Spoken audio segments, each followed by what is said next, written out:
தளவத்துகொடு சந்திக்கு அருகிலுள்ள உணவகம் ஒன்றில் இன்று முற்பகல் ஏற்பட்ட தீ விபத்தில் காயமடைந்து வைத்தியசாலையில் அனுமதிக்கப்பட்டிருந்த மூவரும் உயிரிழந்துள்ளனர்.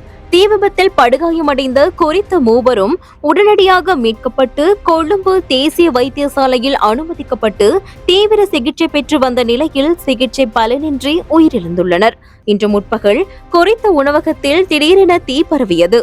தீயை கட்டுப்பாட்டுக்குள் கொண்டு வருவதற்காக கோட்டை மாநகர சபைக்கு சொந்தமான 3 தீயணைப்பு வாகனங்கள் வரவழைக்கப்பட்டு தீயணைப்பு படையினர் போராடி தீயை கட்டுப்பாட்டுக்குள் கொண்டு வந்துள்ளனர். எரிவாயு கசிவு காரணமாகவே இந்த தீ விபத்து ஏற்பட்டிருக்கலாம் என போலீசார் தெரிவித்துள்ளனர். சம்பவம் தொடர்பான மேலதிக விசாரணைகளை தலங்கம போலீசார் மேற்கொண்டு வருகின்றனர்.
உறுதிப்படுத்தப்பட்ட உண்மை செய்திகளை உடனுக்குடன் தெரிந்து கொள்ள ஆயுள் மீடியாவை ஃபாலோ செய்யுங்கள்.